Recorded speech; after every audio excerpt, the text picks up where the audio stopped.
Could you imagine if like NPR did that instead of like doing NPR? It was just like, welcome back to Next Up.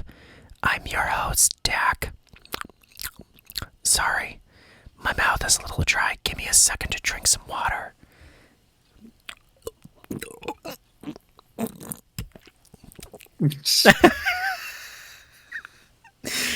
Okay, well, let's do the pod, huh?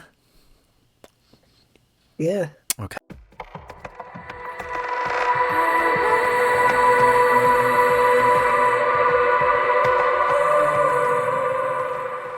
Well,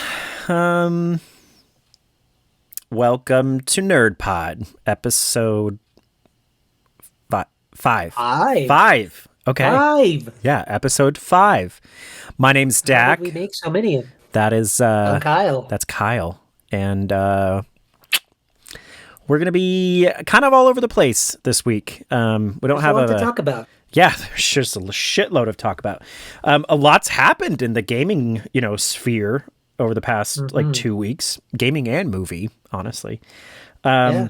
We got a lot to talk about here, guys. We'll probably spend the bulk of the time talking about the new Star Wars game, Star Wars Outlaws. Star Wars. And then we'll have some other things to discuss as well. But as per usual, Kyle, how was your week?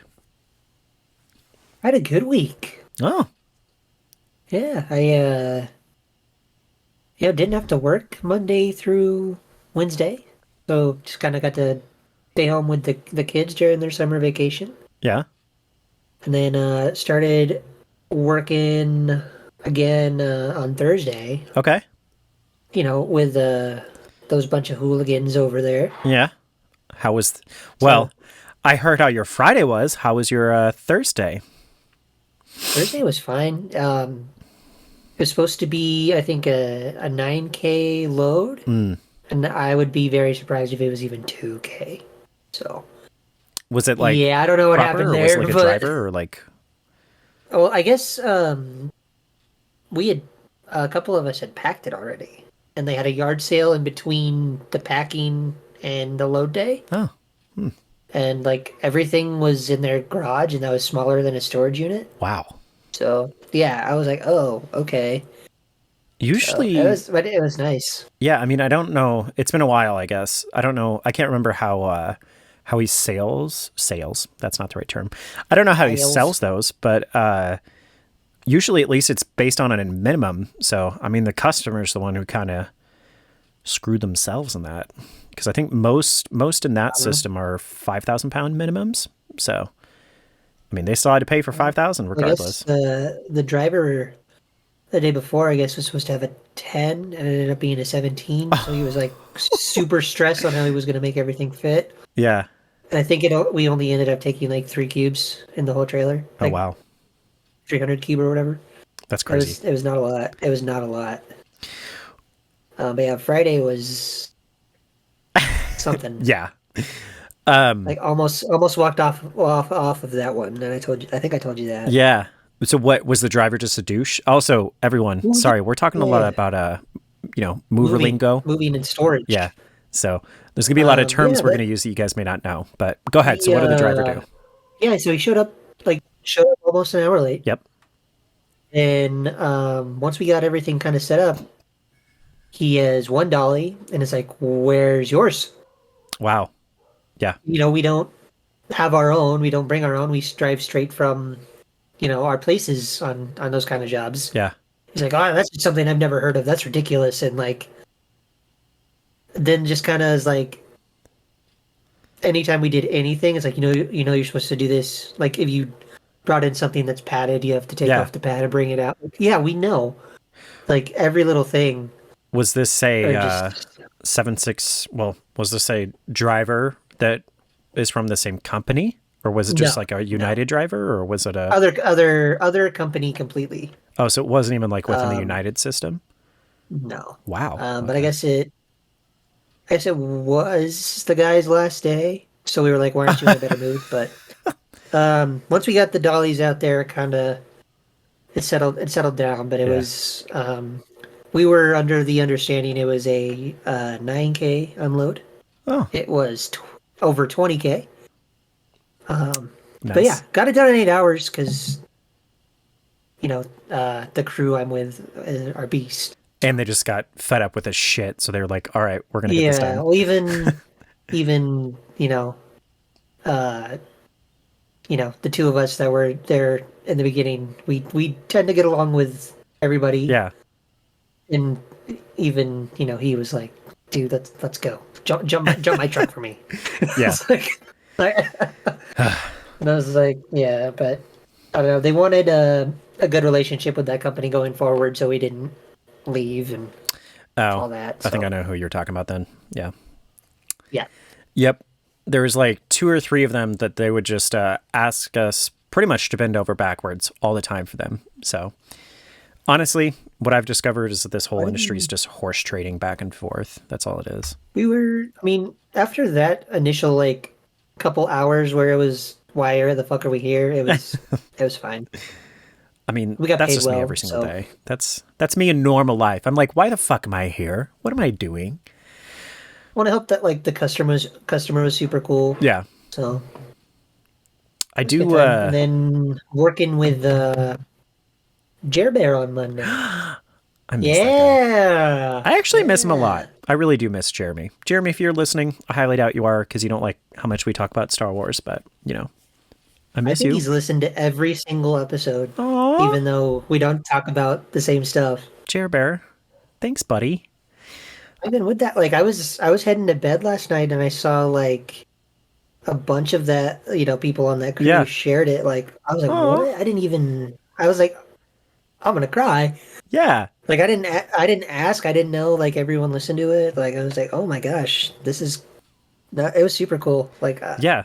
I went to bed. Yeah, it was nice. It was very nice to see that. It's also like it's like the people I never would have imagined to actually listen to us and like regularly listen to us have definitely been the people that have supported us the most. It's been very Mhm. shocking. Well, I was telling you Thursday I saw Allie and like the first thing she said was like, "Welcome back. Where's my stickers?" I And I know. was like, Yeah. "What?" Well, I I don't told have her any. she needs to find a local place because I'd rather like support a small business instead of like Vistaprint or some shit like that. So I said, hey, find Kylan on a local place that we could pay for all that, and we would do it. That'd be cool to have some merch out there. I Yeah, don't know how quickly that'll get done, but exactly. Yeah, and there's a lot behind it. I don't think people understand like what goes behind that. There's just a lot that it takes a decent amount of capital up front. So, mhm. both you and I are not necessarily in the place to do that just yet. So, No, with how little I worked at the yeah. last job, I'm just trying to save up again. Yeah. Well, yeah. Well, that sounds like a pretty good week, all things Yeah, considered, yeah. And featured then on NPR. this morning we went back to church for like the first time in a Yeah. year and a half. It was, I was super nervous about it. I thought there was going to be like this big dramatic sort of thing, and Yeah. everyone was just happy to Just to see you see guys. us, and it Yeah. was it was it was nice. It was really nice. So, That's good. but how was your week, my dear boy? Work is work. So it goes working in customer service. It was a pretty good week though. Mm. Got a lot done, which felt good. Worked a lot of, some later evenings. But I got a lot accomplished. So I feel better about it when that happens. Outside of that, didn't really do much Friday night. Excuse me. Sorry. Didn't do a lot Friday night, mainly just because I got home so Mm. late. But yesterday I didn't do shit, which was honestly perfect. Even That's the like, dream. I mean, I like literally like just left my phone upstairs, just kind of did nothing, which was nice. Played a lot of Crusader Kings 3. Got decently way through it, and then my character randomly died, which wasn't great. I didn't have an heir or anything like that, so I had to start as a new character, which, after playing for like 4 hours straight, like it's a little disappointing to have to like completely start over again. But, Um, had some very delicious Indian food on Friday night, actually, which was really good. As you know, living there, there's not a lot of great like ethnic food options. And so, No, there's Chinese and there's Mexican, but other than that, but both of those are so like so Americanized that it's almost like not even, they're expensive. yeah. I mean, that one that you guys always go to over there off of those, I can't remember which streets they are, but the ones that are like one ways, both ways. One downtown? No, it's the one that's over there by where the mall used to be. I can't remember the name of the Mexican restaurant, but that was the only place. Oh, It's so good. So yeah, that one's good. good. But okay. So like, obviously, Yes, you know where I am, but whatever. yeah, I'll bleep it out. But the thing that's been nice is, just like having ethnic food options. So went and had that on Friday. I think it was Friday night. Yeah. And then, yesterday I didn't do anything. Then this morning I actually got to go hang out with my friend Jake. He was one of my really close friends actually from high school, but we kind of just went into two different worlds and kind of a lost touch. And up until about a year and a half ago, I think we kind of reconnected our friendship. But he was up here actually doing some emo shit. So there was like this like What? yeah, there was like this like 1 day concert Piqued up my here. interest. He named off all these artists that I've now forgotten what he said, but Can you name one? I could message him and ask, but I can't even name one. Because that sounds like something I would be very into. Yeah, it was pretty cool. There was like, I think he named off like 5 emo artists. But yeah, so he was up here.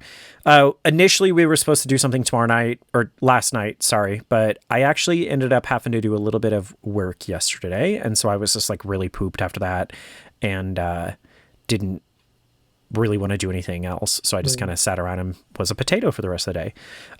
So him and I met for brunch this morning, and that was really good. We went to this really good place in, it's kind of like, it's the part of the town that's a little bit more hip, I should say. I mean, it's also where all the gay bars are at, but it was just fun. It was fun seeing a friend from, back home. It was just like fun catching up. We talked about it a lot. It was a pretty long breakfast brunch thing. And then I was supposed to go do some Father's Day stuff with my family, but it just didn't work out time-wise. So I came back home and now we're doing this. That's about it. That's about it. I But yeah. forgot Friday. I actually had like 6 teenagers at my house at any given point in time. Oh my God. Our oldest turned 12 and had a sleepover. Ooh. So, yeah. That sounded like... And they didn't sleep at all. Did they keep you guys up too? Well, I can sleep through anything, but they definitely kept my wife up all night. She was like, the next day was like, don't talk to me. Just, yeah. I also saw you guys went to, was it last weekend you guys went to the park, or was that this week? It was I think it was Tuesday. Looked really pretty. Yeah, we went over to one of the lakes and just kind of walked around there and let the kids go swimming for a bit because we were all cool. all kind of crabby, just being kept up in the house. Yeah. So it was nice to get everyone out and go do that. And that specific park, I miss that park a lot. I used to, It's nice. yeah, I used to take There weren't a lot of geese there yet, so really? it was nice. Oh. Yeah. That's And then, one of the it was reasons like why a I couldn't take Ada there Tuesday. anymore. It was a Tuesday or Wednesday when everyone else was still at work, so there was barely anyone there. So Very it cool. was super nice. Very cool. I miss the nature stuff. There's not as much of that here, but I mean, because there's a lot of parks and stuff, but still they're very heavily congested just because the same amount of people that are in that state live in my metro area. So a lot of people. But yeah, well, sounds like we had better weeks than we've had in the past. So that's pretty good. Yeah. And I'm excited that you're back, back to work and everything. I know that was stressful on you. So. Mm-hmm. Well, they were really like, let's get you, like, I didn't have my background check come in, and they're like, let's at least put you on these jobs where you can get some money like really quick. And I was like, oh, cool. Yeah. Like, so now I have a bit more money to get me to Blink-182 next week and all that, and get home. Yeah. Because the girls are all staying down there for like 3 weeks, and I'm coming straight back home by myself. So. Well, that'll be cool though. It'll be cool to see a childhood band like that. Yeah, I've never seen them. Oh. Well, neato. Well, that should be good. We got a lot to talk about today. Starting off, I think we should just dive right into it. So I guess realistically, a lot was announced at Ubisoft Forward, which maybe we should just talk about Ubisoft Forward and then dive into one of the games. The big one. Yeah. The big one. The big one for us. Well, I think there's two, but yes. Yeah, so let me pull out my little handy dandy notebook here. I don't understand what you just said. Oh, well, now it shows up. My handy dandy notebook, from... I just meant pull out, but Blue's Clues. whatever. Oh, disgusting. Straight people. Ugh. I am sorry. Oh, well, now I get it, because you have children. I get it. Okay. Yep. I've caught up. It's Father's Day. I'm there. Oh, it's Father's Day. Yeah. Oh, happy Father's Day. Yeah, I didn't know that until I got like 5 messages this morning. I was like, oh, it is Father's Day. Yeah. Gross. Thanks. I had no idea. Ubisoft Forward. Okay. So I'm just going to name off the games that seemed interesting. There was a lot more than what I've listed here, but there were definitely a few that piqued my interest. Yeah. So let's see if we have the same ones here. So the list that I had was Outlaws. Mm-hmm. Looks like they're doing an Avatar game, like the Blue People Avatar. It looked good, and I don't even care for that franchise that much. I know. But the game looked pretty cool. Good. Yeah. It was very Horizon Zero Dawn-esque is what I kind of thought with the gameplay. They also announced Prince of Persia, another one of those. That one looks like a 2D game. A side scroll sort of thing. I don't know how much they're going to sink into that, but, it's also kind of I don't know, I'm not trying to be disrespectful to the fans of that, but it is kind of a game series that is kind of out of the zeitgeist, so I don't really know. Well, I mean, Assassin's Creed is basically what Prince of Persia was. Correct. And Assassin's Creed was the next 3 games. Yes. Yeah. So they Assassin's Creed Mirage, which seems very looking forward to that. It almost kind of looks like back to the original. Yeah, that's what I was going to say. It almost kind of looks like a remaster of the original, kind of like what they did with Modern Warfare, where they it's similar but completely rewrote it. It's very, very heavily inspired by the original games. It looked really good. And we'll dive into those definitely, because there's probably a lot to talk about with Mirage for sure. For sure. I know I was excited for Jade until I learned it was a mobile game. Yeah. And then I kind of lost interest. Yeah, so it's Assassin's Creed Codename Jade is going to be a mobile game. Maybe the hook on that one is that it has a very high level of customization. And I'm assuming here that just means it's a high level of, pay for cosmetics.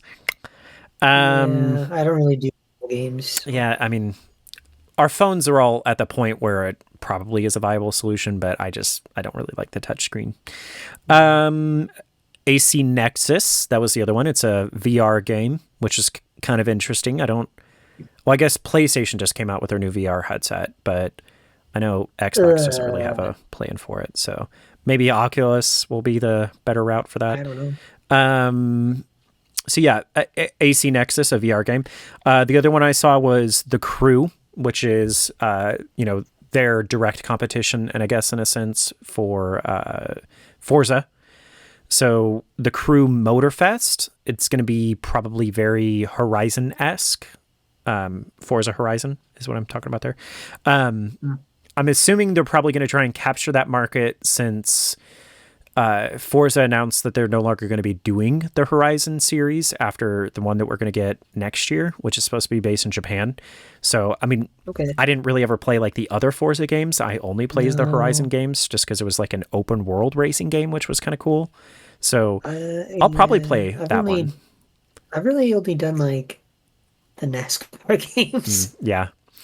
And then Jesse and I played Dirt for a little bit. And that was kind of fun. Dirt was pretty cool. Yeah. The other one they announced was The Division. They're doing another game on that series. It's going to be called The Tom Resurgence. Clancy thing? Yeah. Okay. So a lot of third-person games. They're focused pretty much only on third-person side scroll, and then you know, well, the AC Nexus obviously will be first-person since a VR game, but yeah. Right. So we're gonna get into Outlaws, but let's just kind of just go back down that list. Let's talk about the Avatar game really quick. So go ahead and give me your thoughts. Yeah. I'm not super keen on it. I probably won't play it, so I'll let you kind of lead down this one. I think when it was first, the trailer was coming out, I was like, I don't give a shit about this, but like I watched it. Yeah. I might end up playing it because it looked really, really cool. Yeah. Very open world, which was kind of cool. Yeah. So yeah. And it looks like it's a third person, which I prefer third person RPGs.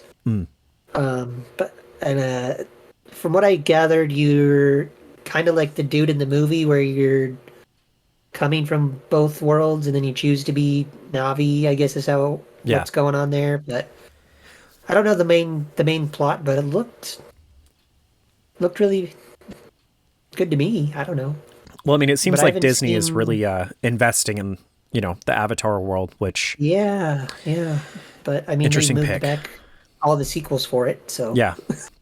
But I haven't seen the newest sequel that is like 10 years after the other one, so I don't know. Well, there's like 3 or 4 more movies down the pipeline. I think they were going to do like 5 in total, so... I think the next one is like 2027 now or something like that. I've got it pulled up because that's the other thing we were going to talk about was all the Disney delays. So we'll talk about that soon. I think I have that on the article that I already have pulled up. So you don't think you're going to play, what's it called? Frontiers of Pandora? Is that what it is? Yeah.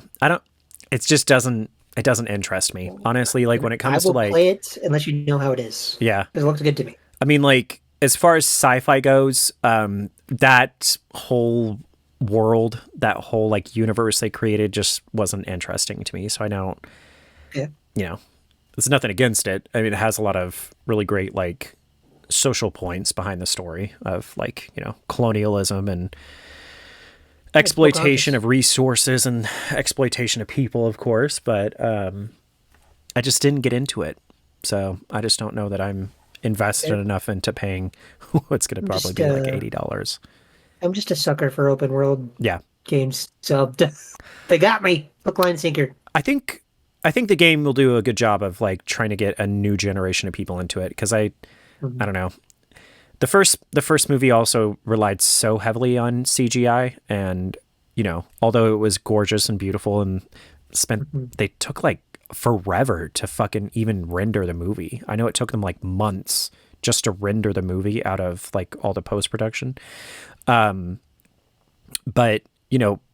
I guess at the time, okay, so obviously because I have astigmatism, I have to wear glasses like all the time. And those 3D glasses for that specific style of 3D, if I wear them, it just makes me like sick to my stomach. It's just something about how it recorrects my vision because my vision already has to be corrected based on like the curvature of my one of my corneas, I think is what it is. So anytime I would watch it, I'd either have to take my glasses off, so I would be like squinting the whole time to even see it, or if I wore it with my glasses, it would just give me like major motion sickness. So I never really got to enjoy the movie in the theaters, and so then once it like came out like not 3D, it just was not as interesting to me. So I don't know. But yeah, I just probably won't play it. Prince of Persia, I definitely will not play. No. I'm just not interested in side scroll games. Not at all. I'm assuming this one will probably be priced around like $50, and to me, that's just not. I'd rather spend my money elsewhere. So, yep. I mean, cool franchise back in the day, but exactly. And to me, that I just don't know if I would justify playing it on a console like that. To me, could be like a great like iPad game, something like that. But yeah. Mirage. Let's talk about that for a little bit. Ooh, yeah. So yes. Assassin's Creed, I think for both of us has been a pretty cool game series that you and I have both been into. Yeah, the first PS5 game I got was Valhalla. Yeah. I'll say that I enjoyed that game, Yeah. but it was not Assassin's Creed. Yeah. Like you can't be a Yeah. Viking and be stealthy and but like I enjoyed the story and everything, but there was that it didn't feel like an Assassin's Creed game and that there's just way too much to do. If Yeah. that, I mean, if that's a complaint, that's my complaint. There's too much. But that's a valid complaint. It was very similar with Odyssey. Odyssey had so much content that, like, unless you played it right when the game came out, it was like being waterboarded with content. And, you know, with Valhalla, mine, like, I enjoyed it, but just because I am kind of like a, you know, medieval nerd, I didn't like how far off script it felt. It just didn't feel. I mean, obviously, all of them are fictitious games, but like all the other ones Right. felt somewhat still grounded in reality, if that makes sense. Like it still felt like, I don't know. This one just felt so far off script, especially just knowing a lot about like the Anglo Saxons and then, of course, the Danes. I also just didn't really like playing as a Viking. I don't know. Yeah. I mean, I like the I didn't like what they did. customization. But Yeah, and that was cool. But like you said, it felt weird because Vikings for the most part are, you know, clunky tank like characters, and so it felt weird trying to be like sneaky and stealthy.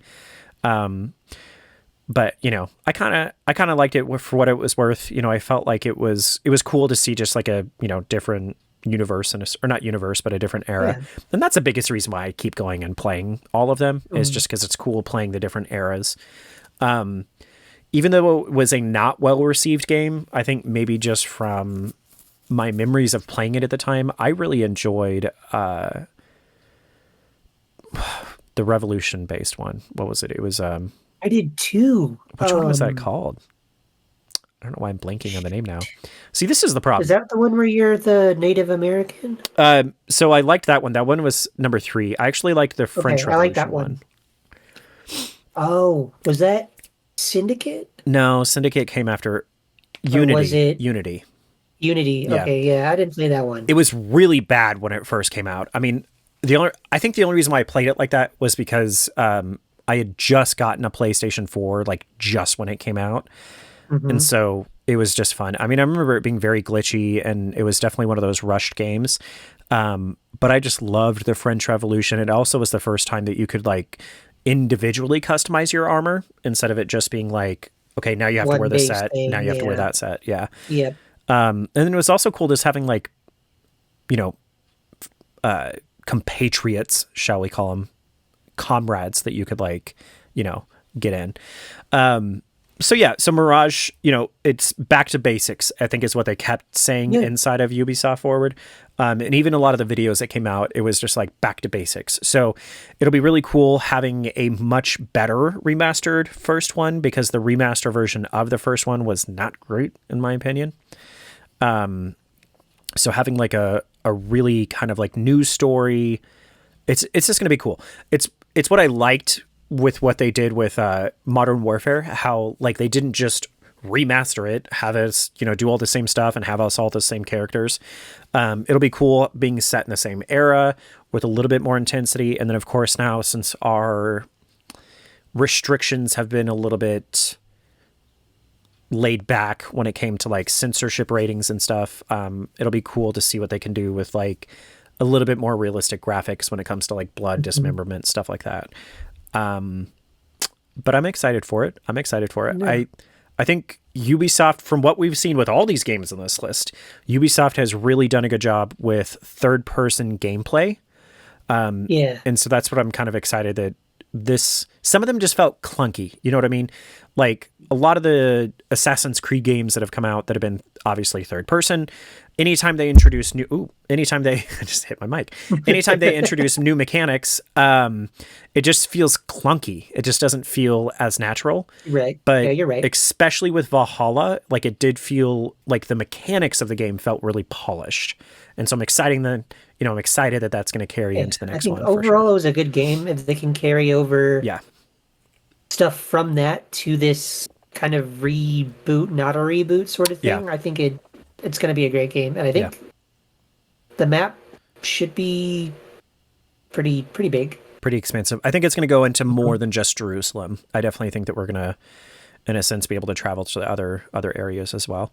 But yeah, I'm kind of excited for them to take out all of the other clunk and just give us, the classic first game that we all Basic played and loved. Assassin's Creed game. Yeah. I'm excited for that one for sure. And maybe this time they won't go as crazy with like the modern day story.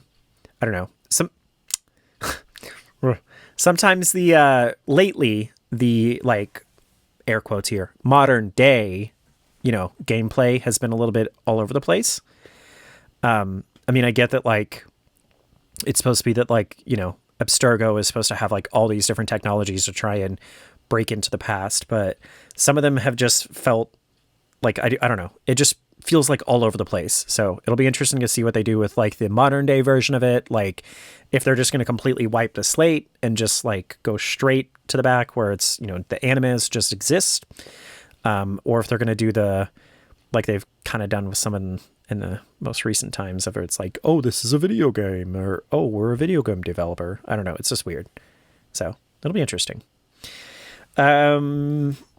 As far as the VR game goes, I mean, I don't have a VR headset. I use a Mac, so I'm not going to have Oculus, and I don't think Xbox has any sort of VR plans. So I doubt that I'll even get to play that one, but it could be kind of cool. I don't even remember seeing anything for that. So yeah, I don't have VR either. So I mean, the gameplay seemed pretty cool, but again, VR is just like in such a weird spot. We also have to talk about the Apple mixed reality headset later, but isn't that like $3,500? It is. Something? It is. Yeah, and we'll get to that. Oh my god. VR kind of like left the limelight, especially with the progression of AI technology. That's kind of like where everyone started going.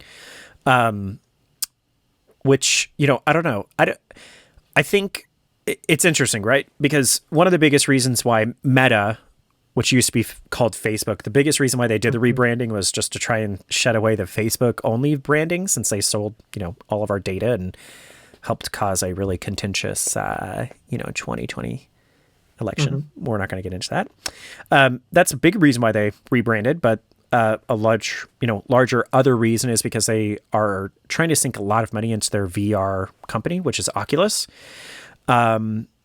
And that kind of went out of the limelight after 2020 because I think they became really popular because everyone was at home and needed stuff to do. Yeah. And then now that we're all back to work, we're like, well, I mean, it's kind of a gimmick. So like, why do I need to care as much?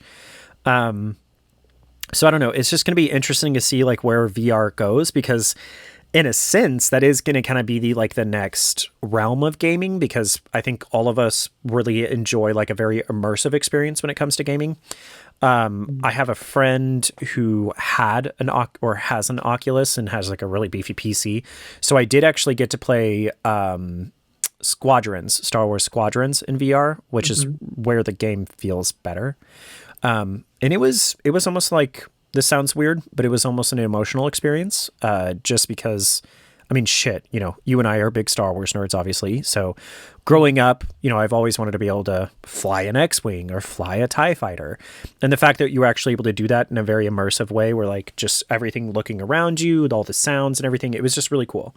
So it's not to dog on VR gaming or anything like that, but it's just, I don't see how it would fit into my gameplay. And I also just don't see, I don't know.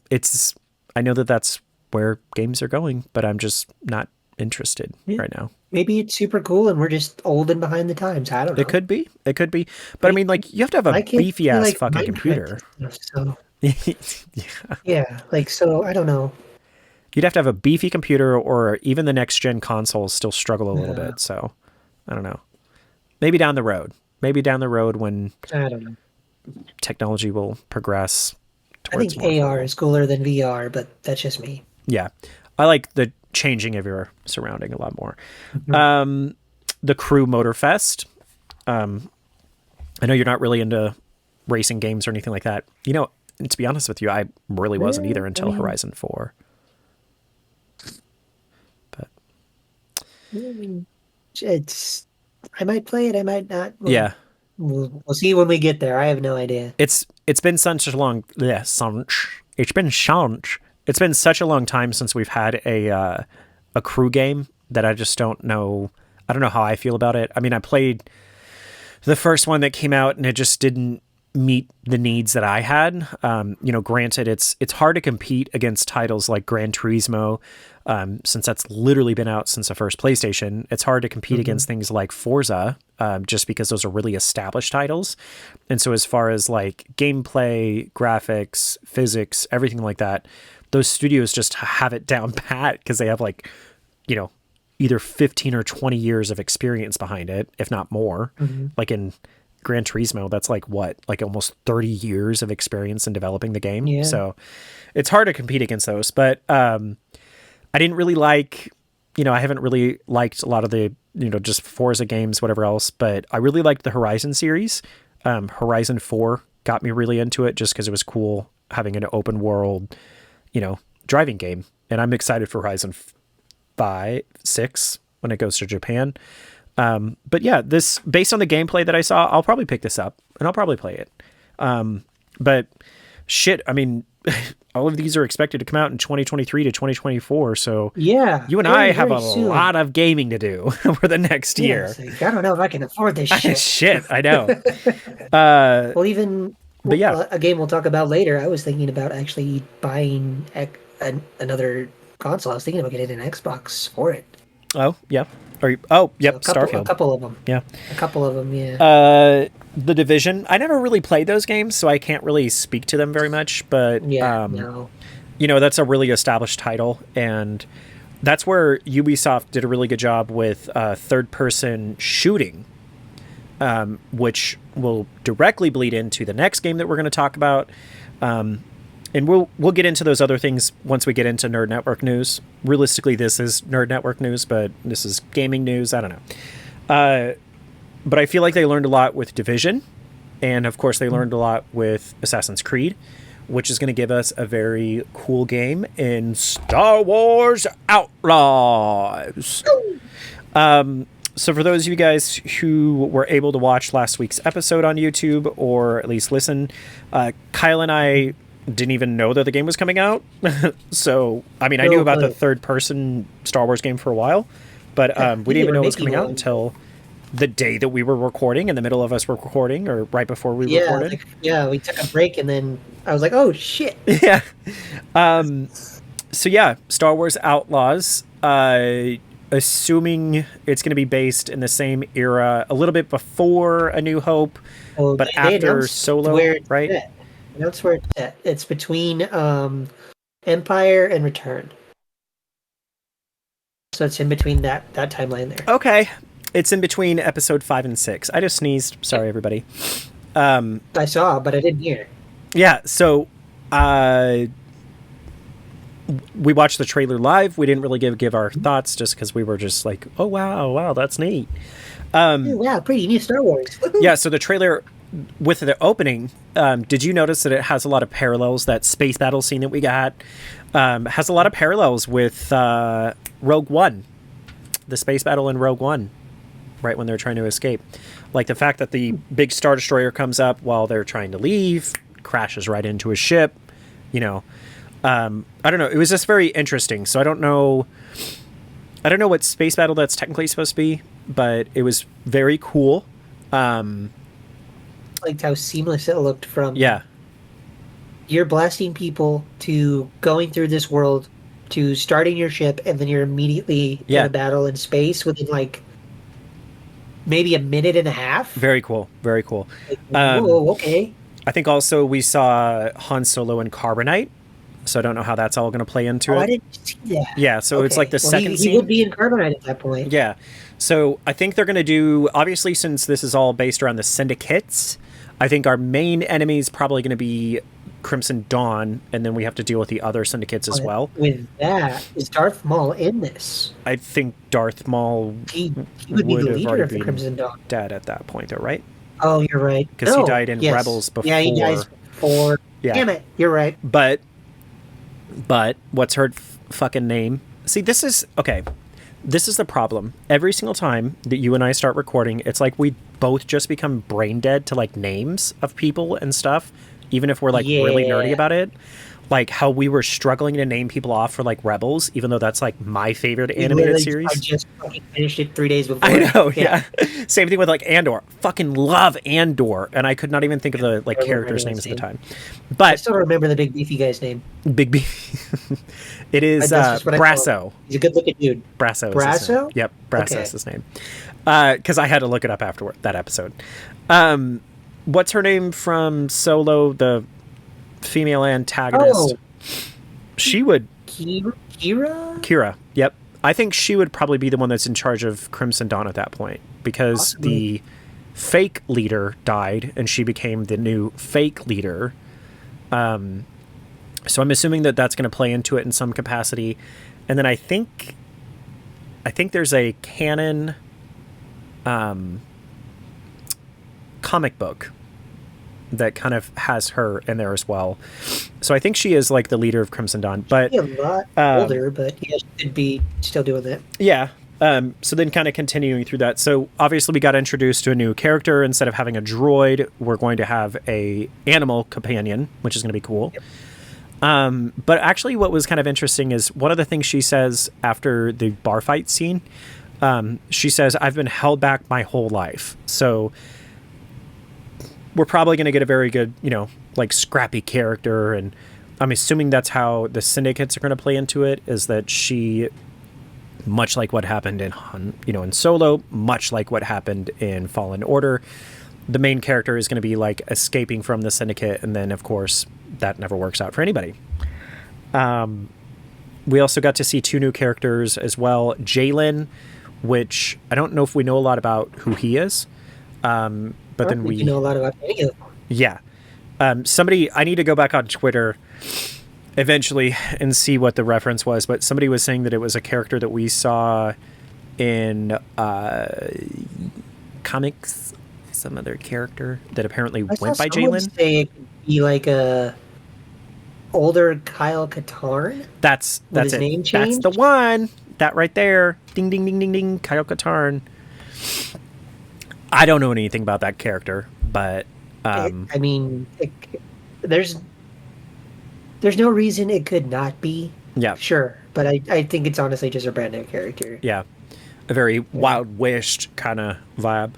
ND5, the droid, which hilariously, I saw people thirsting over the droid. That's what I was gonna say. Like on Twitter, that's what most of the posts are. Is like, okay, why'd they have to make the droid so hot? Like, I was like, it just looks like a droid with a cloak to me. I don't fucking know. Something about a commando droid putting on a trench coat turns him into daddy. Apparently, well, I guess. I saw there was a bit of backlash on the game having a female-led character. Oh, good God! And for fuck's sake! Just to squash that, the game looks good. Who fucking cares? Well, and also, like, let's be real. Star Wars has had too many male protagonists. Like, they kind of failed with Rey a little bit, but look at Rogue One. Stronger the main character in that. Well, and like, why does it always have to be that? Like, if it's the Wild Western kind of archetype, why does it have to be a male lead? Like, come on, we can have a really cool female lead. When I was talking with Allie about this, the majority of games that I play where you can have like a customizable character and you can choose the gender. Yeah. I'll play as a girl. Yeah. Well, same, but it's because I'm gay and I'm, wanting a Yas Queen character. I'm already a dude. I don't care. Well, that's just disappointing. If you agree with those people, listeners, then just go listen to like Ben Shapiro or something. We're not here we support women, and I fucking love when we have strong female leads. That's why I love Ahsoka so much. So come on. There was also a scene in there where we actually saw stormtroopers as well. But if you notice the aesthetics of like the backgrounds or the background of that scene, that's where I definitely do think that Crimson Dawn's going to play a large role in it, just because it had that black and gold aesthetic that we saw on whatever the fuck his name was, his ship in Solo. But yeah, I know who you're talking about. And then the walkthrough. Did you watch both the trailer and the walkthrough? I watched the gameplay trailer. Yeah. Yeah. So the walkthrough gave us a lot more information to go off of. Which before all of this, we didn't really know anything about what they were doing with this open world game. We just knew that it was an open world game, and that was it. We didn't even know what era to expect it from. So they've done a very good job of keeping this game very hush hush, which makes it hard to do. Star Wars makes it a little ambitious for a 2024 release. I'll be honest. Hoping, like you said, after we watched the trailer, if they need to. Take your time. Take your fucking time, please. Even whatever level of development it's at right now, it looks incredible. I'm willing to wait to play the polished version of that. I don't, I guess this is more my thought on Starfield, which we'll get into in a second. But please, learn the lessons that other studios have done. Why did CD Projekt Red not learn from, BioWare with Anthem?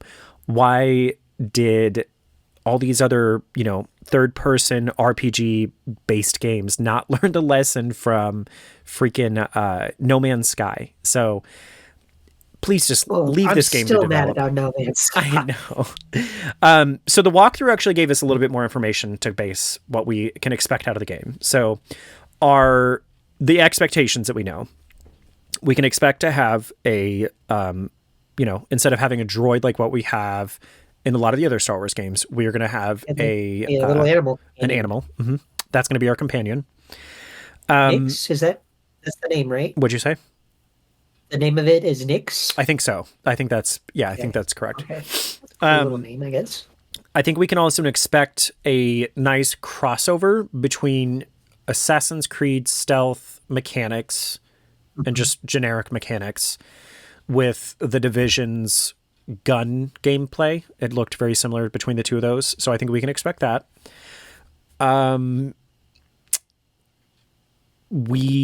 It is going to be a full third person game, by the way, everybody. Based on what I saw, I don't think that they said there was any first person shooting mode. The graphics seem very, very gorgeous and a little worrisome, even for the newer consoles. Seems very intensive. And I know my Xbox was struggling at moments, even with Survivor. So if they're going to do porting, which they probably will, because a lot of people still have the other consoles, I just hope that maybe they take the route that they did with Hogwarts Legacy. Maybe launch the game on the next gen, then go to the old gens. That way we don't just get the mess that we did with Cyberpunk. There's a reputation system. We saw that in the gameplay. Very Grand Theft Auto sort of. So that's why I think it's going to be more than just the Syndicate. I think it's like the spice trade. I think it's going to be, I think we're going to get into the other realms as well, like maybe the Scrappers Guild, stuff like that. That scene that they had in I think it's a gameplay trailer where she's wanted and that comes up. That's because she pissed off like an Empire person. Yep. So the corrupt officer that we had or that we saw, like pay me off or else I'm going to, which means it's a choice-based game as well. I think that our choices are going to branch the line. Storylines and stuff, yes. Because specifically in that, you have a choice to, I think, pay off the officer or make a different decision. And then, of course, you have a high wanted level. It looks like the wanted level is going to go around the Empire logo. So I think it can go up to what? What is that going to be? Level 6? Because is the Empire a hexagon? I can't remember. But yeah, so it's going to be choice-based, which is going to have direct consequences to the rest of the game based on your reputation with the guilds or the syndicate. And then also, of course, too, the Empire is what we're discovering. Got some new planets. The only one that I saw them officially names, or they saw two that we got the names for, Tashara, and then I didn't write down the other one. Tashara looks like a very, kind of like what we're getting out of Kobo, but just with a little bit more beauty. But yeah, like you said, the wanted levels are very similar to N3rd levels in Assassin's Creed, or very similar to wanted levels in Grand Theft Auto. This is fully open world as well. It's going to be both ground and space, but the space obviously is going to be limited to the orbit of whatever planet you're around, which looked very cool. Like Kyle had said, which, you just said you can go from being on the ground to being up in space all within like a 45-second time span. Based on what we saw with the gameplay, it looks like the launch sequence is going to be all, automated. And then once you kind of break through the atmosphere, then you're able to control your ship and fly around. Right. I'm liking, even though it's kind of set in the same world as Survivor, just with a different time period. Yeah. It's a completely different type of game. There's no space combat in Survivor or anything like that. Obviously, you're not going to have a lightsaber. Yeah. You're not going to have force powers. You're just a normal person blasting her way through stuff. Yeah. And I think that's super cool. And I'm excited for that. I'm excited because what I like that they're doing right now is that they're showing that they're going to diversify the universe, and they're going to diversify what we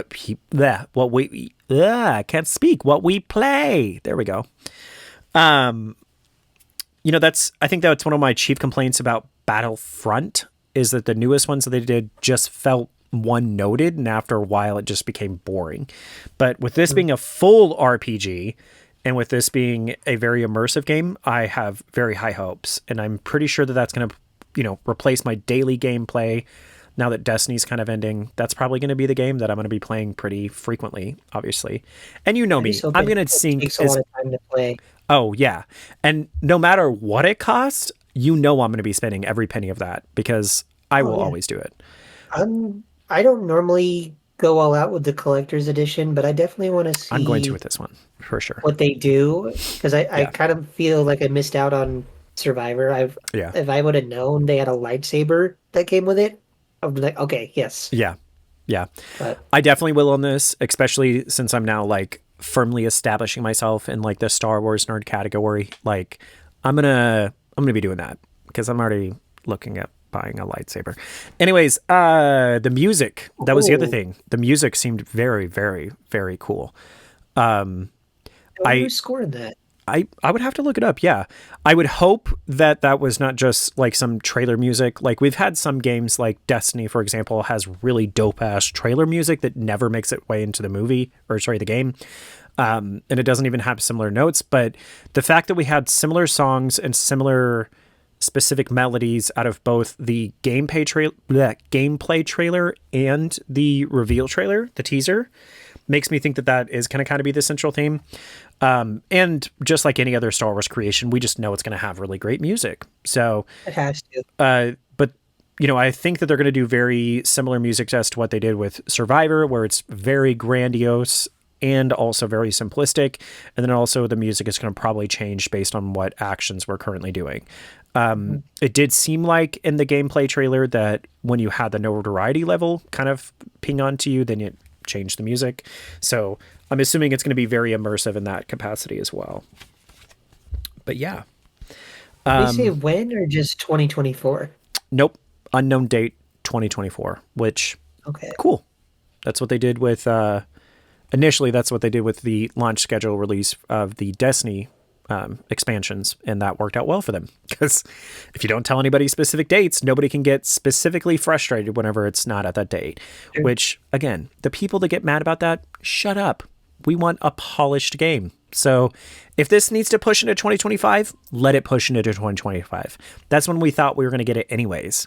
All of the reports, all of the mutters, all of this stuff, we thought that we were getting an open world game in 2025. 2025. So if it needs to go, let it.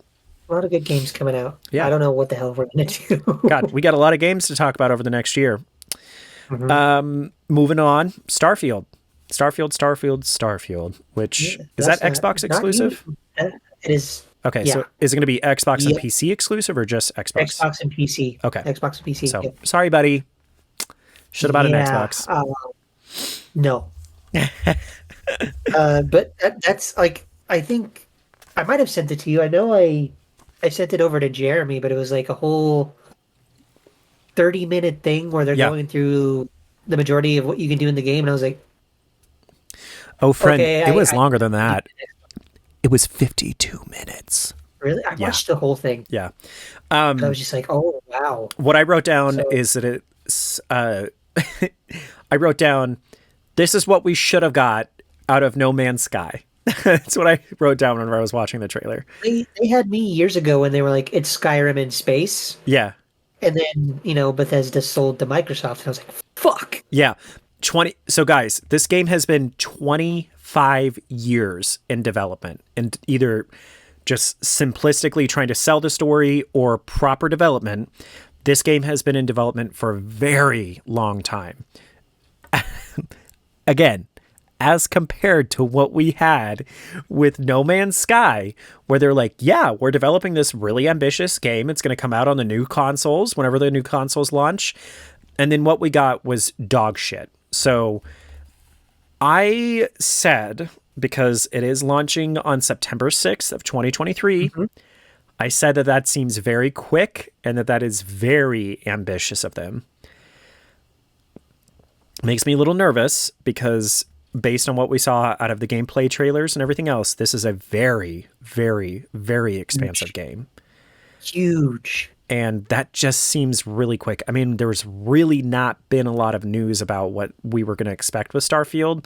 And when they announced they were going to do like the reveal trailer and stuff, even then the hype was obviously there, but there just wasn't a lot in leaks and everything else. And I don't know, that's usually not a good sign.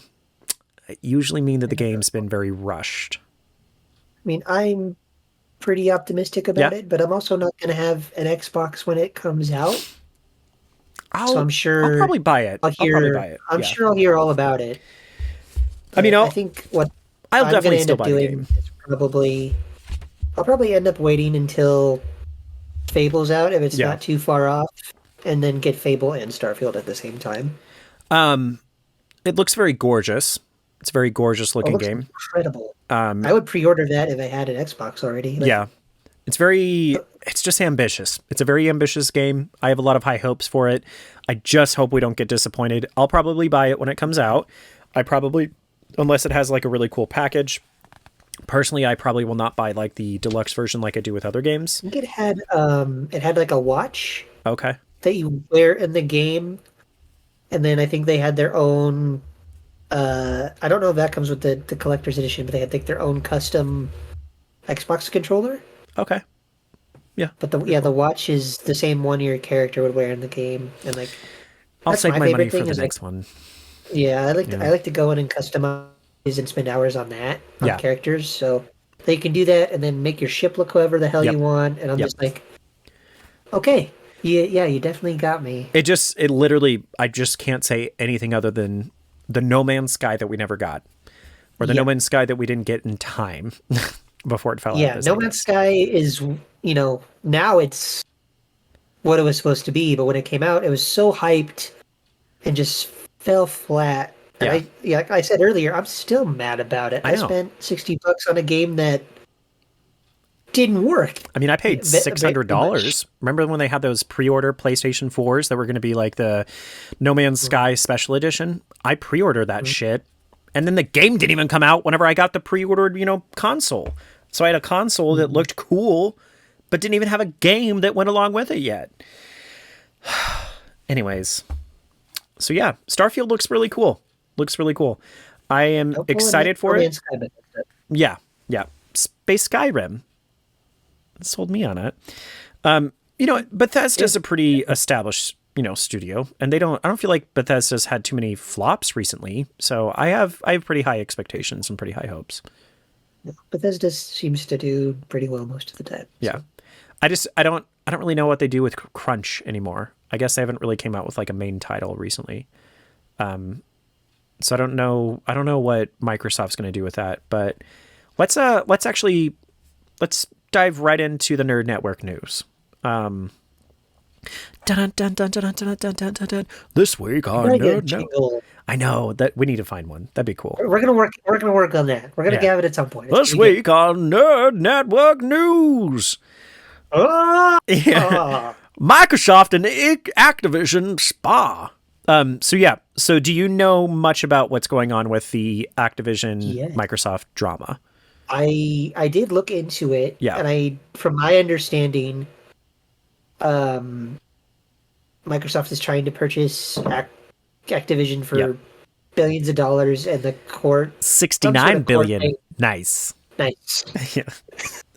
And they have some sort of court thing where it's like, this isn't fair. We're going to stop you from doing this. I just kind of skimmed some articles here and there. So there's multiple cases currently out, multiple countries that are now involved with the legal battle of this. So in the United States, the FTC finally stepped in. Mind you, a lot of the stopping that has occurred has actually been over in the EU, just because the EU has much stronger antitrust laws and much stronger, they're just a little bit more focused on that than we are in America.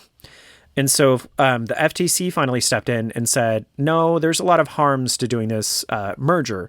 The fact that you have the two largest game developers now are trying to corner the market, because Activision it's Activision Blizzard. So think about how many titles fall under their purview. And then, of course, with the numerous acquisitions, that Microsoft has done recently, there's just a lot of fears there. The problem... Bethesda one I'm still not happy with. Yeah, but I mean, we got a really good remaster of fucking... Oh my god, I always lose my brain cells whenever we start recording. I played that game so often. What was that game? It's not Starfield. It was... Shit. Well, somebody can correct me, or I'll overlay my voice at this part. Anyways, I don't know. That remaster was pretty good. So a lot of the complaints trying to block this has actually been based out of what if situations. It's based mostly out of fear that somehow Microsoft's gonna turn it into where all these games are gonna only release on the Xbox, and it's gonna be unfair to the other competitors. But we haven't really seen that as much, I guess. I mean, there's gonna be console specific game series on every console to try and create some sort of exclusivity. Spider-Man's a big one for PlayStation. Yeah.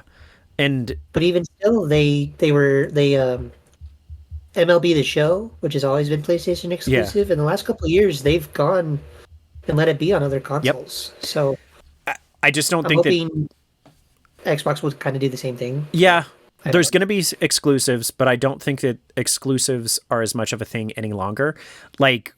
The big fear was with Destiny whenever Sony purchased them out. The big fear with the Bungie games is, so now it's only going to be on PlayStation, and that's not fair. But that hasn't happened yet, so I don't think that that's what other companies are going to do. So a lot of the frustrations have been mostly based out of fear.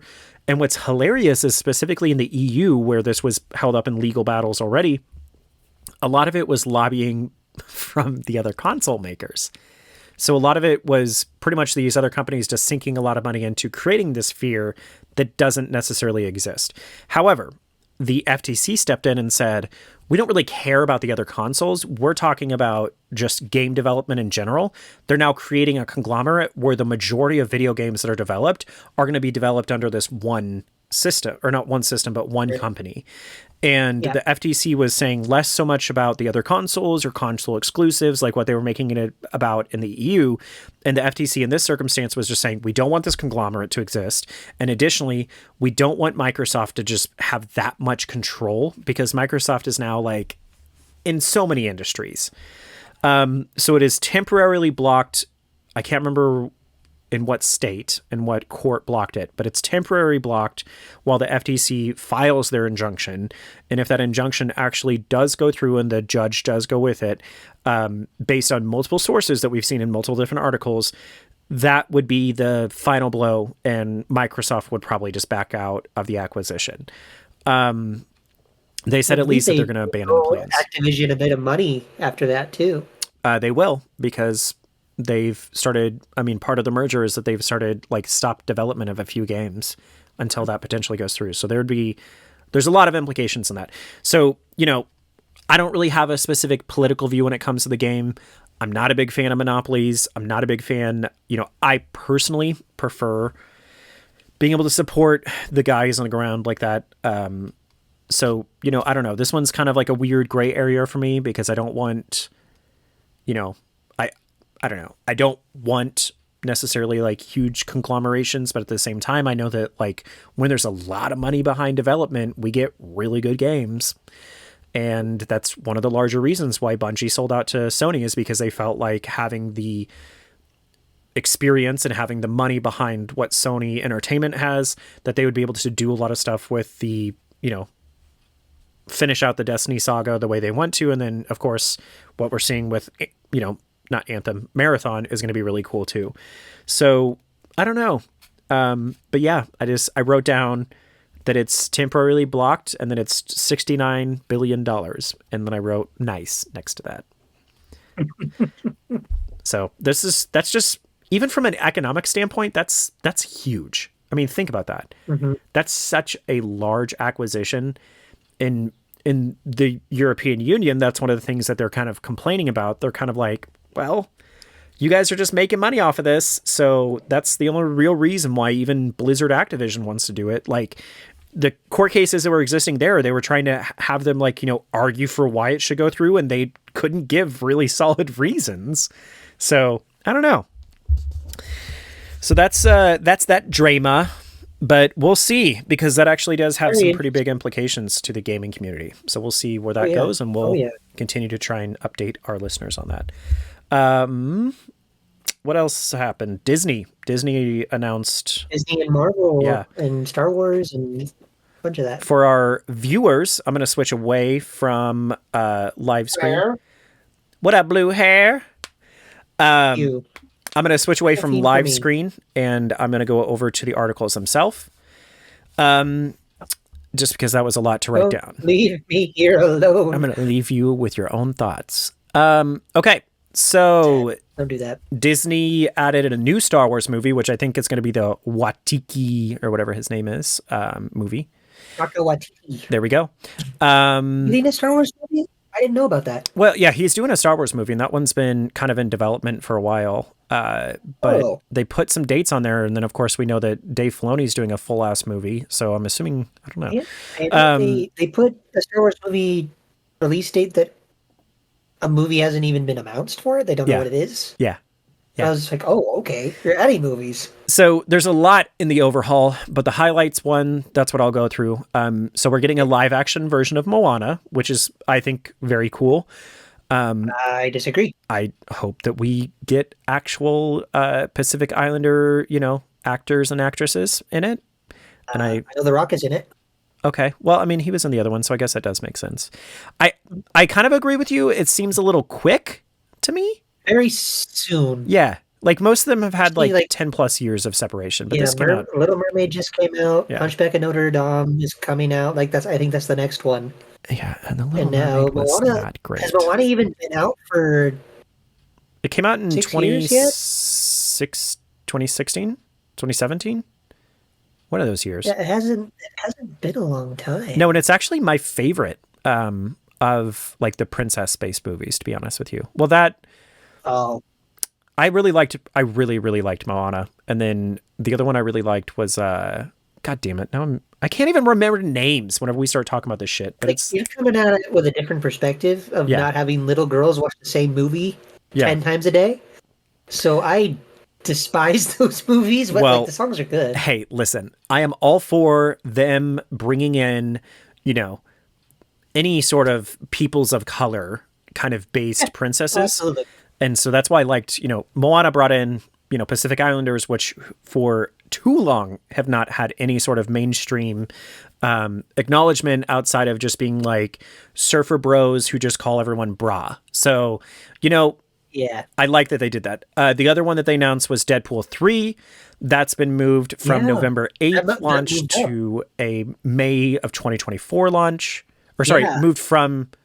Oh, it's brought up, sorry. They moved it up a year. Yeah, they moved it up, or not a year, but at least, what is that? That's something like that. half of a year. So they brought it from releasing in November 8th of 2024 to May of 2024. What I've heard about that movie since they moved it up is it's not just Hugh Jackman's Wolverine, it's Storm, it's Jean Grey, it's Cyclops, like all of those like original movie X-Men are going to be in it. And I was like, and I'm digging that because I love the intersectionality between humor and that.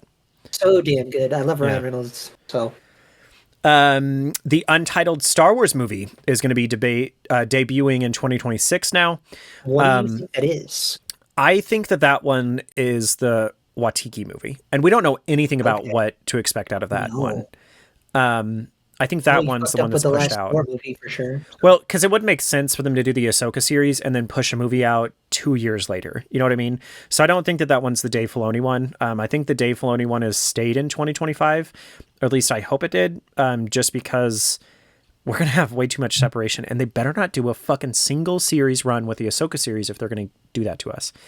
Avatar 3 was also shifted to 2025. Avatar 5 was Avatar 3 was shifted to 2025. Avatar 4 was shifted to 2029. Avatar 5 was shifted to 2023. So it's going to be coming out 22 years after the original Avatar movie. Characters are going to be so damn old at that point. I mean, I don't even know what they're going to do. Like, think about that. Like, what other movie series have we seen last like 20 years other than like Harry Potter, I guess? Well, no, because Harry Potter was only like 15. But like, even still, the sequels weren't over a decade after each other. Yeah. That's why I didn't care for the second one. I was like, that came out in like 2012. Who cares? Or maybe even earlier than that.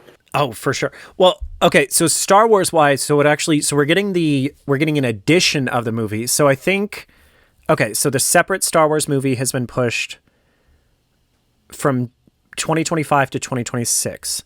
I think that one right there is the Dave Filoni movie. December of 2026, I think, is going to be the Watiki movie.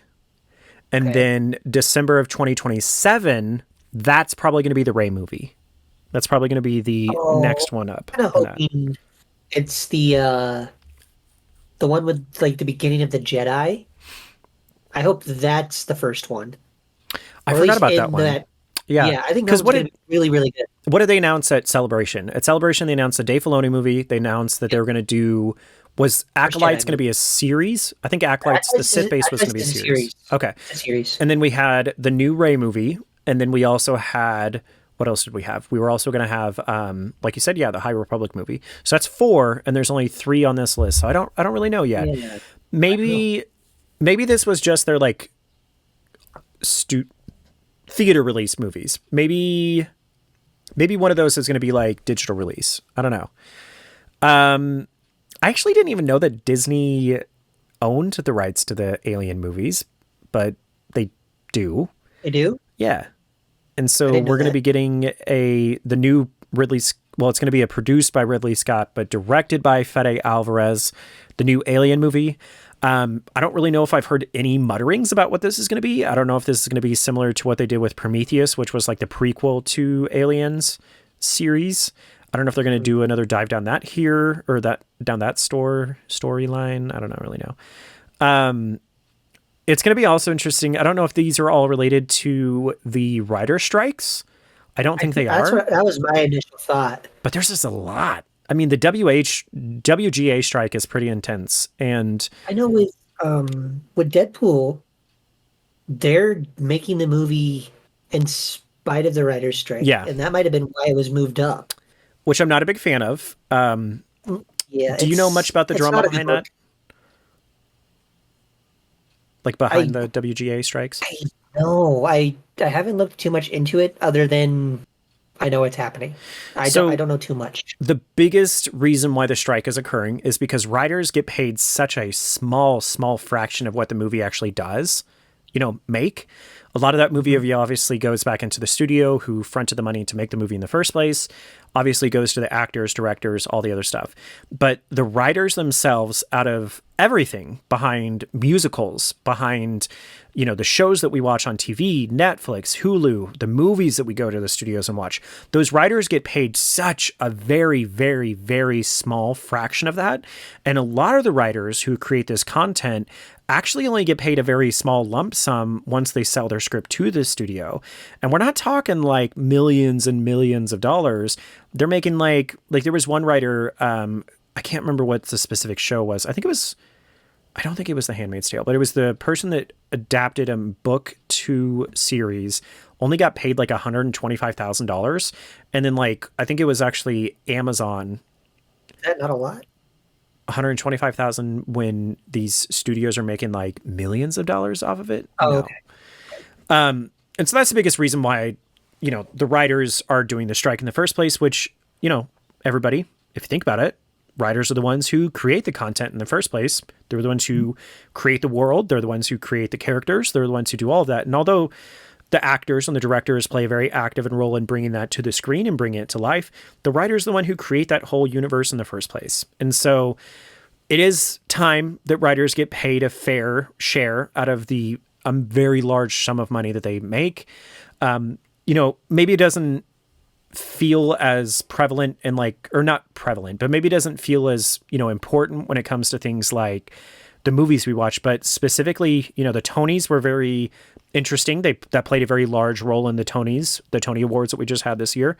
But if you think about it, when it comes to playwrights and when it comes to musical writing, think about how long some of these shows are on. Some of the writers of that show may not see a very large cut of it, and this show may be on Broadway for 10 plus years. So it does have some pretty large implications, and I understand why they're on strike, and I kind of like that this strike is now causing, as we can see, financial issues for these studios, because I do think that it's time writers get paid their fair share. I mean, Yeah. I don't know. You and I already struggle enough to come up with the content for a podcast, where we're trying to, somewhat stay to a script or somewhat stay on task. Imagine just being a writer for years and years and years under a show that you're really, you're obviously passionate about because Right. it's your baby. Yeah. I'm very much in the camp that if you're working in a, creative field or in Mm-hmm. in the arts, you probably don't get paid enough for what you're Nope. doing. Nope. So, and all the time that goes into that Yeah. is people don't think about it. And I know I saw some stuff that studios are just going to move to AI writing their shows. And I'm like, fuck Well, that, probably dude. will. They probably will. I mean, they could, but I don't really like that. No, I think it's wrong. I mean, it loses, I don't know.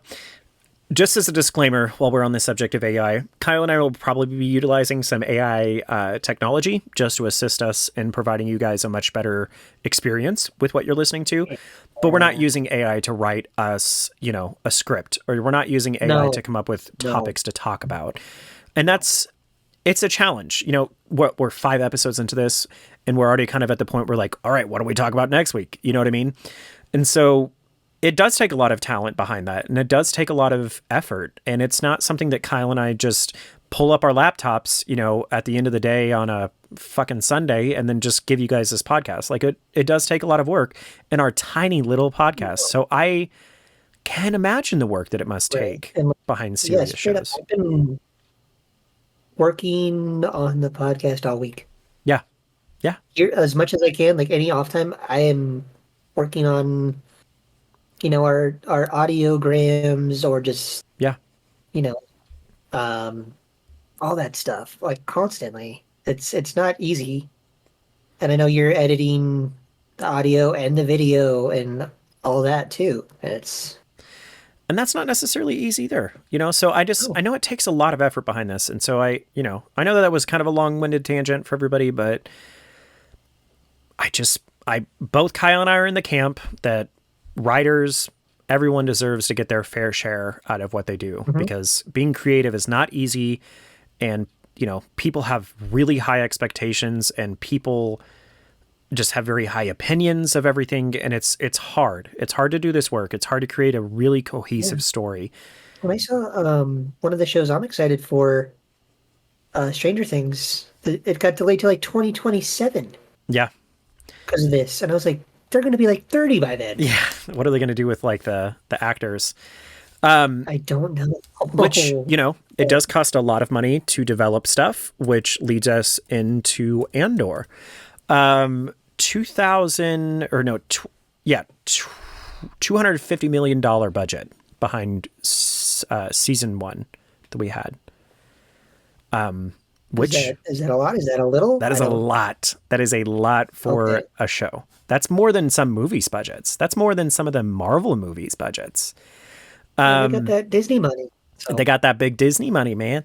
So, Andor was actually this most expensive TV show that we've actually ever seen out of Star Wars. And, what was it? Mandalorian only cost $100 million. Even Obi-Wan Kenobi cost less. The new upcoming Skeleton Crew, whatever we end up getting out of that one, that one cost a lot less money. Like this was pretty expensive. And Tony Gilroy was just kind of saying, it's because he wanted to make it an authentic experience. So kind of makes sense, but that's, just like Rogue One. Yeah.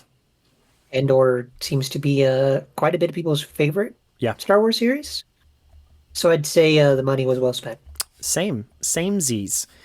As I don't know what's going on there. As far as other Disney news, the CFO, Christine McCarthy, stepped down after rumors that we had heard last week that she was having a lot of internal clashes with the other execs there at Disney and their multiple facets.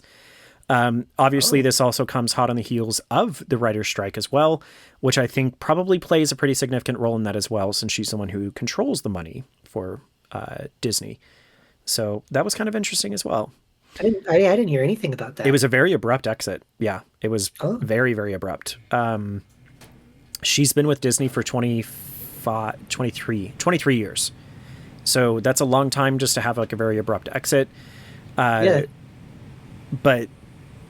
what people had said was that it was, Disney's done a lot of restructuring within, the internal kind of sphere of Disney. And she personally believes that the restructuring didn't do enough to streamline the company, is what she said, what they said as a kind of direct quote. And, a lot of the Disney execs put that back on her, but I don't really know. I mean, she also has been known to make some pretty sketchy comments. The specific article that I'm reading right now, that one also pointed out her ill-advised comments about Disney guests, where she kind of downplayed the role that Disney's guests have in the series. She kind of belittled us as Disney people, Disney fans, and just kind of said that, we'll take whatever they throw at us. I don't know. It was just not great. She's also one of the biggest proponents for them doing, I believe this article mentions 7,000 cuts with the company restructuring. So she was a large proponent of that. But, unfortunately, the CFO takes the fall for a lot of stuff that isn't necessarily their fault. So I think this one was just kind of sad, but it was par on the course for what they're dealing with right now. They have to have a scapegoat for the writer strikes and everything else. And this was just the, had to fall, per se. What else are we going to talk about? Oh, Star Wars Battlefront 3, the original Star Wars Battlefront 3. Yeah, you wanted to talk about that. Yeah, I heard a little bit about that. It's a little bit old news. Technically, a lot of these articles came out in April. I believe Gizmodo was the first one to talk about it, and then where I read one of my opinions, the better articles, is from IGN. So the dev that they spoke to said that the game was almost 99% done before they cut it out, and this was a game that started developing back in 2006. Sorry. And it was canceled in 2008. So it started development so as a backstory, we saw development with, I think Battlefront 2 came out. Are you hearing a lot of static? I am not. No. Are you hearing a lot of static? Mm-hmm. Interesting. I am, but it's only when you talk. Oh, well, okay. I'm locally recording, and I don't hear it on my monitor feedback, so maybe it won't show up. But if it does, we'll find out. Well, that's one of the things we're using AI for. So yeah, yes, to help us with that shit. So the game was in pretty serious development. The second one came out, I believe, shortly after the movie did. And so this third game would have been like our post Star Wars Episode 3 game. Yeah. This have been on, I guess 360 and PS3 at the time, or would it still been in? Okay, that's what I thought. Yes, it would have been for Xbox 360 and PS3. So next gen back then. Next gen back then, exactly. So a large part of this was that we didn't know really what we weren't getting. And then they released a lot of screenshots, and they released a lot of different gameplay, stolen gameplay videos that really showed what it would have been, and it's pretty disappointing. They didn't really cite any specific reasons. Even the game developers didn't know that it was getting canceled. Lucasfilm, when it was still Lucasfilm that was in charge of that, just kind of decided they were just not going to do it. I don't know if it was just because, especially after the third movie came out, they just kind of sunk a lot of their money into the Clone Wars series. Maybe they just were not wanting to continue out with any games. But the Sith had a game too. So yeah, the first two Battlefronts were very popular. shit. I played so much Battlefront 2 that I destroyed the disc. There was I don't know if you recall, but on the original PlayStation 2, before they came out with the Slim, it was known to destroy disc pretty quickly, just based on how roughly it put, the disc back in the tray and all that. Put toothpaste on the discs to get the scratches out, and it would work. Yeah. But it was that you had to do that. Yeah. Which they fixed. Ridiculous. A lot of it was the reader head and the laser they used in the original one. The PlayStation 2, you have to think about it. That was so ambitious when it came out. That was a very, very strong console. Oh god. But once the PlayStation PS2 still holds up too. It does. It still fucking does. The PlayStation 2 Slim, when that came out, that fixed a lot of those issues. But the first two were just super, super, super, super popular. I probably played that game more than I've played any other video game. As across time. I played that for so good. Years. So good. And the new ones, they just didn't, I don't know if it was an EA thing or whatever, but they just weren't. It was an EA focusing too much on multiplayer. But yeah. And they had the fucking, the name escapes me, where you have to buy stuff to get pay to play. Yeah. Yeah. So it's just disappointing. Pretty much what the dev said in the article was just that he along with all the other developers, were just very shocked by it. They didn't understand why. They didn't understand the real reasons behind it. The game was almost ready for launch. It was all they had to do is just do some finishing touches to kind of glit some glitches and everything else out. And they said in that article, they also even said they were really shocked by it because all the executives were really into it. But that was right around the same time that I think the acquisition started for Disney purchasing them. And so they think that played a very large role into it, is that Disney just didn't see the necessity for video games, especially because LucasArts Games had canceled a lot of other games just because I don't know if they could have the funding. Maybe they just didn't do well in playtest. I don't really know. I guess I was researching this after, we kind of brought out what we were going to talk about. I wish I could remember the YouTube channel I found, but they actually had, the gameplay from the game, and I guess there is a version you can find where you are able to play Battlefront 3 at 99.9% done. Yeah. And apparently it's really good. Yeah. But I think it's more you can get it on PC GitHub thing. for PC only, though. Yeah. Yeah. But obviously I have no way of doing that. But it's also a game that would have come out over a decade ago now. Yeah. So it's probably not par with what we have now. But I think part of it probably too is that once the prequel came out, or once those prequel and movies ended, that was kind of like one of the reasons to get Battlefront 2 was that it had these planets and it had the story that we saw in that movie. So I bet you a part of it was just that they didn't know how to continue it on. Like, how do you continue the story on of you're a clone trooper when, you know, that's kind of not directly, you know, we've already, what we had in Battlefront 2 was that we then moved from being a clone trooper into being a stormtrooper. So like that kind of gave us the reason to continue. But that also got, you know, completely retconned as well, that storyline, because then they changed it to where there was no stormtroopers who were clones. Then, you know, the stormtroopers were 100% enlisted, and they just didn't have that outside of like the Bad Batch, I think was the only surviving clone remnants. So, you know, I don't know. It's just disappointing that we never got that game. I think that would have been really cool. But hopefully we just don't see that with any of the other games that are coming out. I think last up on our list was the Apple Vision Pro, right? I think so. Yeah. So $3,500. Looks pretty interesting. It's got so it's going to be a mix of AR and VR, of course, with their, what do they call it? Spatial computing or something like that, you know, since they have to brand it. It is going to be a wired headset. It's not going to be wireless.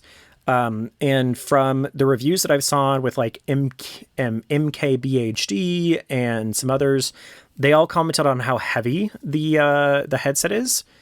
And so maybe down the road, they're going to have a little bit better of a system. But one of the complaints was because of how heavy the headset is, they can't feel like they can get as immersive, like jerking around, stuff like that, like a quick look around if it's like a horror game. It looks really cool. It's got multiple sensors kind of all around the device that helps you use your hands to control things without having to wear, you know, specific controllers like what we have to do with the HTC one, what we have to do with also with Oculus headsets, even the PlayStation one.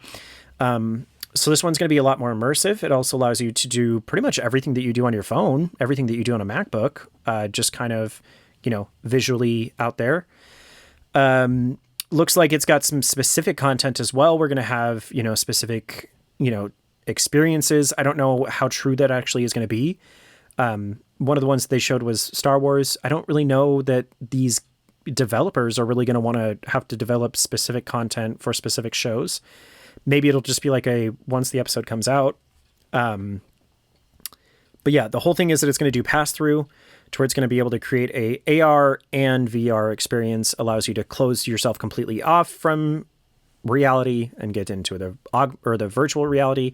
Then it also allows the pass through to do the augmented reality. They also have ambitions to do a lot of desktop apps, a lot of utility apps, things like that. But yeah, you know, the craziest part that Kyle mentioned earlier is, I need to charge my MacBook. The biggest thing that Kyle mentioned earlier is the price, $3,500. Yeah. And I don't know a whole lot about VR, but I'm assuming it does just about the same thing as any other headset. Yeah. But it costs way more. Yes. The only difference is that we don't really have like an augmented reality pass through. Like we don't have one that combines both of those. We kind of have either one or the other. And as far as augmented reality goes, all we really have is Microsoft Halo. And that one's pretty much just business applications only. They completely abandoned their plans a long time ago to do any sort of consumer grade one. I think only the wealthy will be able to obviously afford this as an early adoption. But I wonder if maybe that's intentional. Maybe they're trying to just do like an early adopter to where they can make money off of it, see how it performs, and then release it out. But it's kind of hard for them to gauge that when most casual users are never going to be able to afford it. So I don't know. I mean, iPhones started off a very similar way. When the iPhone first came out, it was very expensive. Not very many people could afford it. And then it became the most popular smartphone. I'm assuming it's going to be the same thing. Maybe they're just trying to get some iterations out there. And shit, maybe even next year we might get like a SE quote unquote version of it that's going to be a little bit more affordable. But I don't know. The problem with developing stuff for this is that if it's not Apple doing the work for it, I don't know who's going to be able to afford, even Disney. I don't know how much development they're going to put behind this if it's got such a limited crowd to do. So not only do you have the limited crowd of AR, VR consumers, but then you're limiting yourself even further for who can fucking afford it. Right. I think it's very like niche already. Yep. And they're making it even more niche. High price point is, I don't know. Like, obviously, I don't run $1 billion company. I don't know. Yeah, I'm not going to. trillion. I just They're think $1 trillion. It's even more so. Yeah. It's like I don't know, and I'm not into VR or AR. Like if I'm watching something, I don't want to be closed off from everyone else. I want other people to enjoy it with me. And to have that immersion. Yeah. Right. And it's, I don't know. Maybe, like I was saying earlier, maybe we're just old and behind the times, but it's just really not something that interests me whatsoever. It's not well received across the board. Even, Linus Tech Tips, my favorite YouTube channel. They're Tech Quickie, Tech Linked, both of those. The hosts that are in those shows haven't had really great things to say about it as well. And a lot of the comments that they said are similar to what we're saying. You already have a niche market. You're making that even more niche by the pricing. Even for you and I are pretty invested in the Apple ecosystem, right? I'm probably more invested than you are with all the numerous Apple products that I have, minus I need to get an Apple Watch again. I just hit my mic again. Now I have an Apple Watch. Yeah. But I don't have an iPhone anymore. Yeah. But I do have a MacBook. Yeah. And it's like, I've never been like Android or Galaxy or iPhone's better than this and that. I don't give a shit. I just buy what I can afford. Yeah. So I don't really care. I've been pretty invested in the Apple ecosystem just because I like how synonymously everything works together with it. But that's not out of like a sense of superiority or pretentiousness. It's just, I got invested in the Apple ecosystem a long time ago, and now I'm just kind of stuck. But, I don't know. I'm probably never going to buy one of these. I can't fucking afford it. I mean, I've got rent to pay and everything else. So that's rent for like 3 or 4 months from me. I know. That's insane. I would probably play around with, I have some friends that I know are going to buy it. So I'll probably play around it with their stuff. It's the price of like a good used car. Exactly. So it's just, are you shitting me? As far as like the cost goes, I don't know. I personally don't think that it's going to do very well. I think Apple's probably going to either can it or they're just going to give us a much cheaper version down the road. They're not known to ever give discounts on stuff, so I don't think they're going to discount it. I think we're just going to have this $3,500 piece of crap that does really cool stuff, that's very ambitious, and that's going to push the direction of all these other developers. Mm-hmm. But I just don't know what the return of investment is going to be on for developers to even create applications for this. So, that's kind of my only thoughts. That's probably the cries of somebody who can't necessarily go drop $3,500. That's probably what it comes off as. But, I don't know. I'm just not into it. Not into it. There's really nothing I would ever drop $3,500 on. No, I can't. I can't think of anything. Like my truck didn't cost that much. Yeah. My consoles don't cost that much. Okay. My TV didn't cost that much. I say that, but that's roughly what I spent on my camera. But it's a very nice camera, and it's going to last me a long number of years compared to. Technology like this breaks down. I might spend that much on a mattress. Yeah, on a but even then, Casper mattress. You don't really have to. Now a word from our sponsor, Purple Mattress. Just kidding. I had to move one of those the other day. It was not fun. No, those are not fun. Usually, those have to have very specific moving processes. Mm-hmm. But yeah, as far as Apple Vision goes, I think Kyle and I are both kind of in the camp of seems cool. We'll see where it goes, but seems like a waste of money. Yes. Do you have anything else you want to talk about? We might wrap this up. And I did have a question for you. Okay. Yeah. May have just kind of put it in the beginning, but we're going to do it now. Yeah. Any music you've been listening to lately? Anything new, old? Let me look. Good God. That's a lot of notifications. Probably won't even read them all. As far as music goes, not really. I mean, I've just been kind of listening to this very similar stuff that I already listened to. Obviously, with it being Pride season, I've listened to a lot of like the Pride playlist, which has some pretty cool like new music, but it's all mostly like, dance based, which is not necessarily my cup of tea. I actually kind of rediscovered an artist and listened to their newest album, The War on Drugs. Do you know who they are? No. So they're kind of like an indie No idea. band. They were a little bit more popular like 2013, 2014. Well, actually, no, I guess their Lost in a Dream came out in 2011. It was when I was like way young in high school, but they got kind of more popular down the road. But they had an album come out in 2021 that I actually just listened to, and it's pretty good.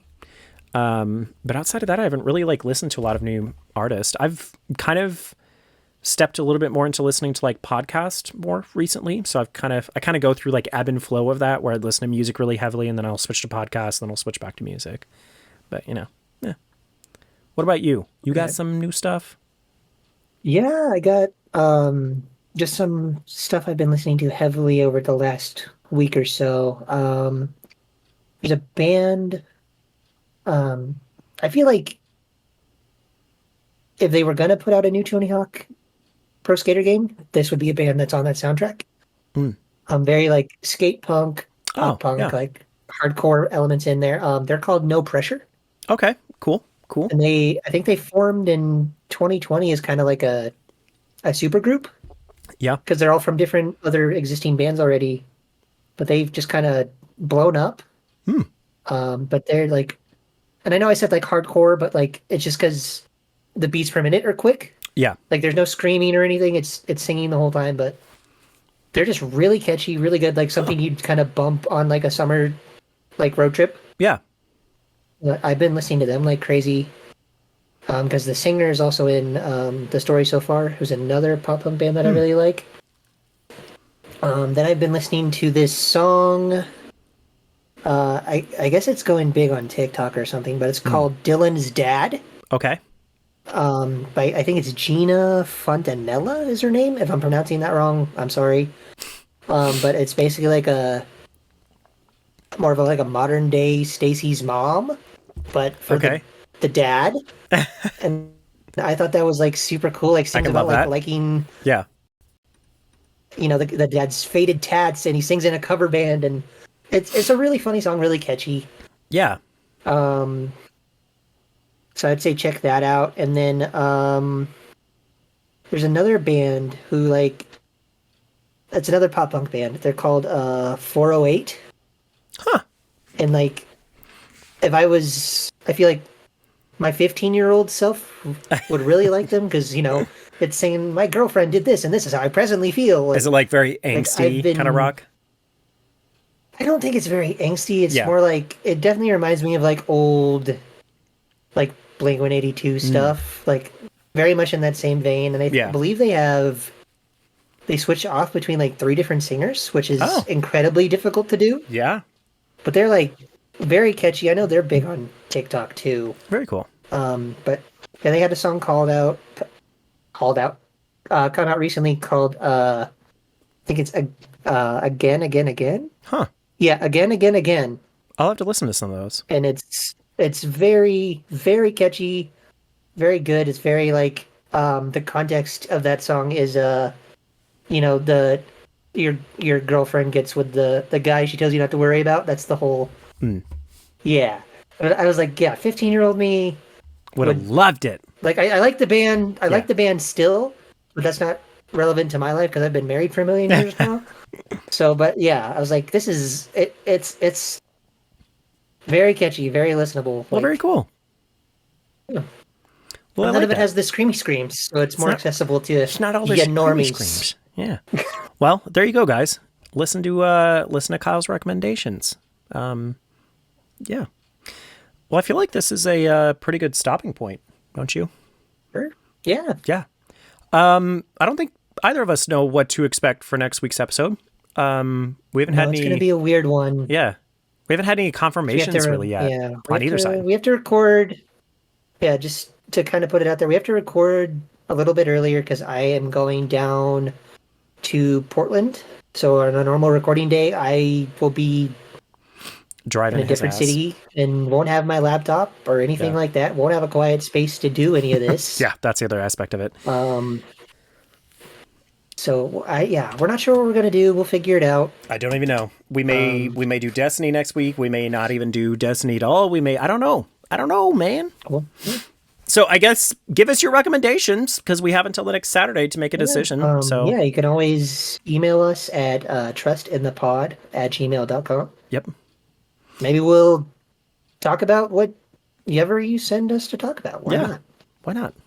And then one last thing. Mm-hmm. I don't want to forget it. We have amassed over 100 downloads altogether. Ooh, okay. So just big thank you to everyone that's listened, continues to listen, shares our stuff, even though you really don't have to do that. But yeah. It is very much appreciated. We've only been doing this for a little over a month. Yeah.